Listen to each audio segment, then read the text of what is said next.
अब मैं आपको एक न्यू एनिमे सीरीज़ एक्सप्लेन करूँगा जिसका नाम है my journey in an alternative world. Episode 1 की स्टार्टिंग में हमें एक सिटी दिखाई जाती है जहाँ पर टाइफून आ रहा था। न्यूज़ में बताते हैं कि 500 से भी ज़्यादा लोग मर गए थे।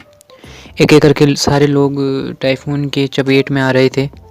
तभी हमें एक रिपोर्टर दिखता है जो सिटीजन्स का इंटरव्यू ले रहा था। वो बोलता है कि 500 से भी ज़्यादा लोग मर गए हैं। उसके आगे एक बिजली गिरती है, तब वो घबरा जाता है। तभी उसके आगे एक पोर्टल जैसा खुलता है जिसमें से एक वाइट टाइगर नाम की एक कैट आती है। तब वो रिपोर्टर जिसका नाम चैन जियोफेन था, उसके माउथ में एक पिल चल जाती है और वो उस पोर्टल में खींचा चला जाता है। तब हमें एक नरेटिंग वॉइस बताती है कि यहीं से मेरी अगले अनोदर वर्ल्ड की जो जर्नी है वो स्टार्ट हो गई थी। उसकी अचानक से आंखें खुलती है। तब वहाँ पर एक लड़की उसे हैंडसम कहती है। वो एक दुकान वाले से पूछता है कि ये कौन सी जगह है। वो दुकान वाला बोलता है कि ये म्यूयन सिटी है। वो ईयर पूछता है तो वो दुकान वाला बोलता है कि ये 14th ईयर है टियान बाओ का। वो दुकान वाला बोलता है कि तुम्हें कुछ ख़रीदना है, नहीं है तो तुम चले जाओ। वहीं पर वो तभी वाइट कैट आ जाती है। वो बोलती है कि मेरी जो एनर्जी बीट है जो तुमने खा ली थी वो वापस करो, और वो उस पर स्क्रैच मारने लग जाता है फेस पे।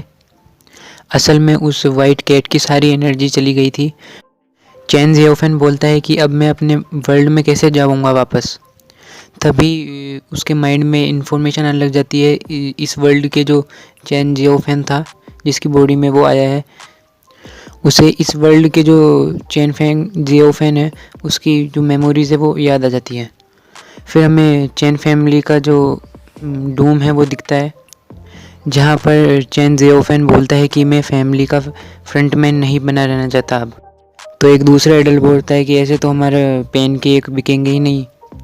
एक्चुअली में जो चैन जियोफेन था वो बहुत ही हैंडसम बंदा था, तो फीमेल कस्टमर्स आती थी उसके वजह से। तो वहाँ पर जो बड़े एल्डर होते हैं वो बोलते हैं कि इसके चैन जियोफेन के खुद के अपने रीजंस होंगे, और वो चैन जियोफेन को बोलता है कि तुम रेस्ट करो। फिर वो दूसरा एल्डर बोलता है कि कुछ दिनों में स्पिरिट एक्टिवेशन डे सेरेमनी भी है जो कि 3 दिनों बाद में है, तो तुम रेस्ट करो।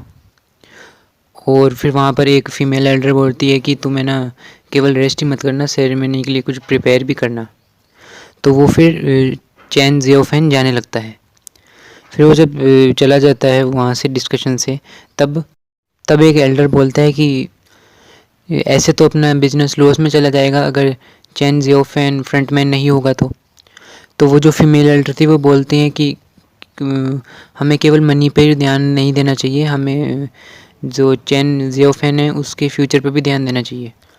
तब वो बोलता है कि एक टैलेंटेड जो मार्शल आर्टिस्ट है वही एक लाइफ लॉन्ग स्पिरिचुअल बीस्ट को समन कर सकता है, और जियोफेन तो बहुत ही यूजलेस है और बहुत ही वीक है। वो बोलते हैं कि अगर उसको कोई बीस्ट चूज़ ही नहीं करेगा तो वो बहुत ह्यूमिलिएट हो जाएगा।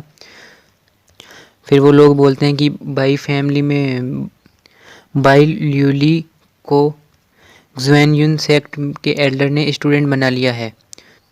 तो अब बाई फैमिली बहुत ही सक्सेसफुल हो चुकी है।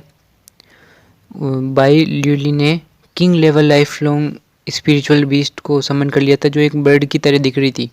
जो बीस्ट था वो उसके टैलेंट से जो जुयन सेक्ट के जो एल्डर थे वो भी इम्प्रेस थे।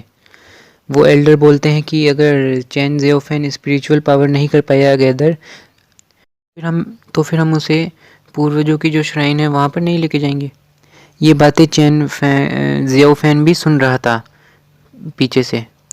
अगले सीन में जब वो रेस्ट कर रहा था और ऐसे ही सोच रहा था, तभी वहाँ पर एक लड़की आती है जिसका नाम चैन रुयन था। इसी के साथ हमारा एपिसोड 1 ख़त्म हो जाता है।